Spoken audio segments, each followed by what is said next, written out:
Can you believe it's actually World Season already? We are just 8 days away from games officially kicking off. So in case you're new around here or new to this channel, all during Worlds I do a series called Good Morning North America, especially when we're overseas playing internationally.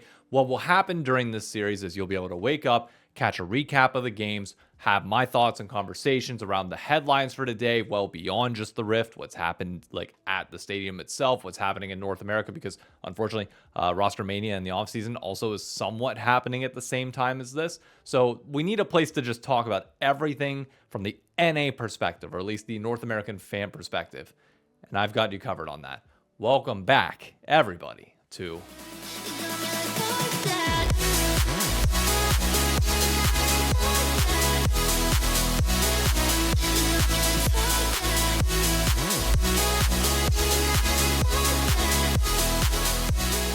If you're not already, because I know like 65% of people watching this video are not subscribed to my channel, be sure to hit that button, turn on notifications. I promise you will not have to worry about spoilers when it comes to YouTube. I'm very careful of things as they are done here because I know that like this is a place where people watch games.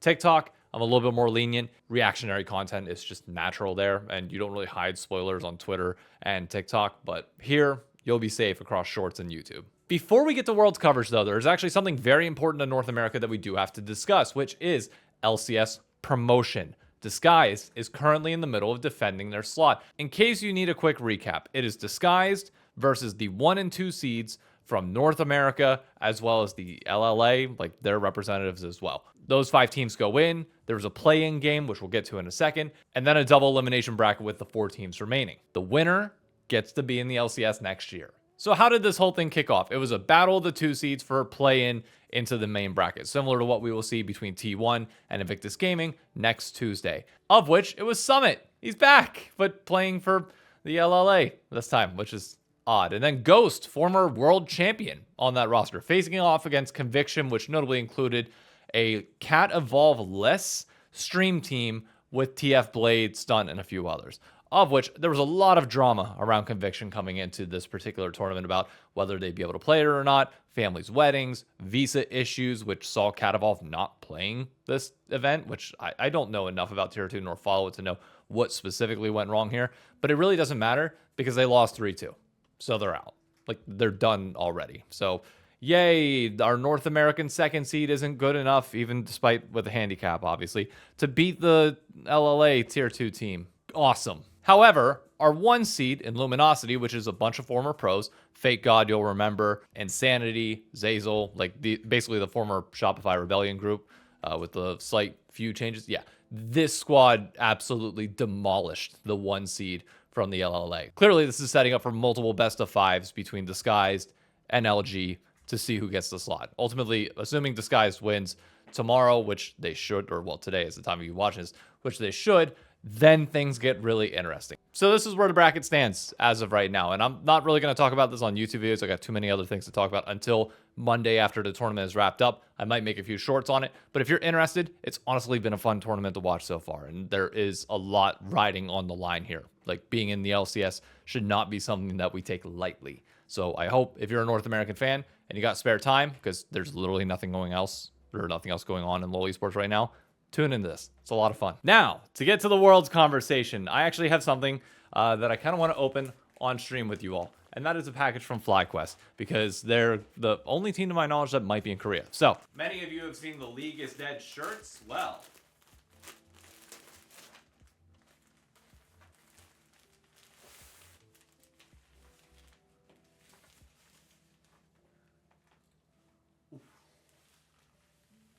this is not at all what I thought it was.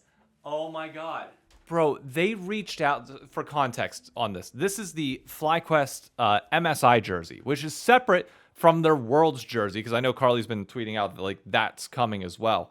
And I mentioned about like being more than happy to get one of these, notably with my name on the back as well, like before I rebranded, but I still like this a lot. Like that's how long ago we talked about this, and it just got in now. That's actually kind of nuts, but I do want to put this on. Oh, and it's big too, like a true hockey jersey. Hell yeah, hell yeah. Oh, sorry, Coco. I know, like this is big on me. Like to like from like there to like there's my actual figure. Like, yeah, this is like big on me, but that's how hockey jerseys are supposed to be worn. Hell yeah, I'm wearing this for the rest of the goddamn video. Absolutely. This material is nice too. Anyways, Flyquest is currently in Korea. They landed on the 3rd, or they flew out on the 3rd. I'm not sure how long it takes or the time and day changes. Point is, they're in Korea. They had KBBQ the first day they were there. So they're boot camping at the BNK Fear X, or is it? Yeah, BNK Fear X, like boot camp compound area. I'm not sure if 100 Thieves is going to be going there as well, or exactly what their plan is. There's been no tweets or conversations about that at all, despite the tournament beginning in a week and a half. But this gives me the perfect time to talk about Flyquest and North America as a whole in terms of expectations for what we should be hoping for over the next week and a half, and honestly, like what we should be seeing in like the first bits of Swiss stage. Is that Dokla tweeted this out, and it's so true.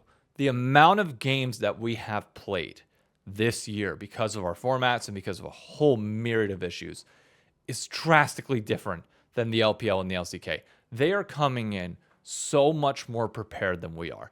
Now, I'm not one of those people that's going to sit here and tell you, oh, North America and Europe are doomed forever and they're never able to catch up to China and Korea. No, I truly believe that if you gave us the time, most notably time, and the ability to play against top talent, yeah, we might be able to catch up and close that gap pretty quick. But because of how the international system is set up, we have to come into Worlds and just grind our ass off. And normally, with the structure of Worlds, there's a lot more time pre-tournament kickoff due to play-ins, due to like distance that has to be met. The changes this year shrunk that gap. So we are only seeing 1 week of Korean boot camps for 100 Thieves and Flyquest going into this tournament, which goes to say, I'm genuinely worried about the level of play that we will be able to hit by the end of that week, because every single game at Worlds matters. You unfortunately have to make do with the time that you get and be as ready as you can be on that stage. I'm scared that it will be at a lower level than it has ever been before. That's not to say that we can't elevate and maybe more time on stage and more games. You know, Flyquest has been there before, so in theory, they should be able to ramp up a little bit quicker than you would expect 100 Thieves, who didn't get to play all that long in the prior tournament. It's going to be a struggle. We got to make the absolute most of the time that we got there. And even then, it might not potentially be enough. Like everybody else, I'm currently watching Kadril's content and JLXP and like every bit of league medium that I can possibly consume to try and learn about the teams that we are going to be facing. Kadril's video and Jat's video, for the time being, are both on the LPL right now. And it seems like there's going to be an opportunity for a team like Flyquest or G2 to possibly knock out somebody like Top, who has a history of choking at Worlds. And IG, well, if IG doesn't make it in, like for context, there are only going to be 7 Eastern teams at this tournament. You guys understand that, right? So one Western team or CFO is guaranteed to get out no matter what. Possibly even more depending on how matchups work. And given what I've heard from multiple people that have watched the LPL this year, it seems like they are vulnerable for some potential upsets, as fearless drafting has caused them some issues. So maybe if we can get the LPL, or at least save those matchups for the best of 3s, maybe at least against like Top or IG, we could stand a chance. T1, we'll get to that next week. I'm not even touching T1 at the moment. But it all comes back to the week of prep being as good as it possibly can be. It's also interesting to note with this boot camp is that they are boot camping in Korea and still have to go to China.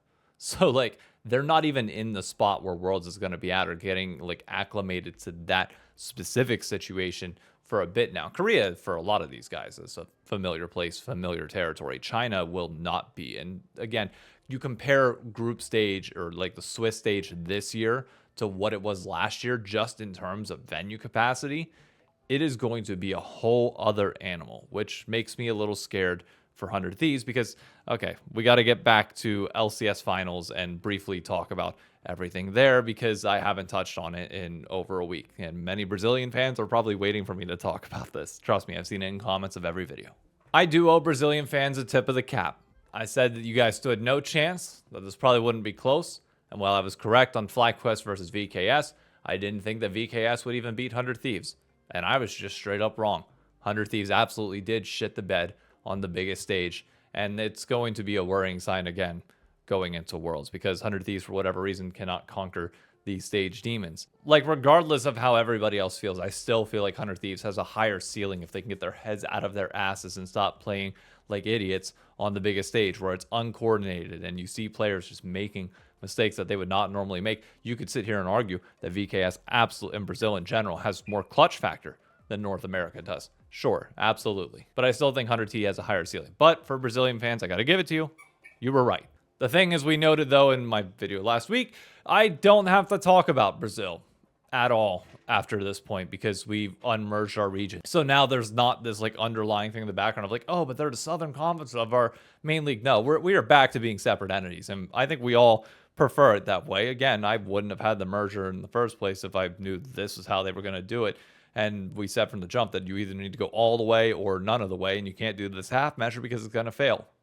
Turns out it failed. What I don't like, though, from Brazilian fans, and this is coming from somebody that, look, we are on the same team for just this one tournament. Right? Am I going to sit here and cheer for VKS? No, I'm not expecting Brazilian fans to cheer for North America either. I know you guys won't. Simple as that, especially because of the chants that I've seen over the last week, or the Twitter replies of fuck the LCS, because somehow you guys are blaming the LCS and LCS leadership for CBLOL losing their region, to which I would say blame Riot Global. And also, like, just in general on this tagline, I'm sorry, but like, it's fucking dumb. Like, if you want a tagline that's going to work and also not piss somebody off, it's just simply not fuck LCS. Like, actually boycott Riot themselves, the company, the fist, the thing. Like, what's boycotting 70,000 people going to do whenever you could take the broader Riot company as a whole and direct your outrage there? All you're going to do in saying fuck LCS,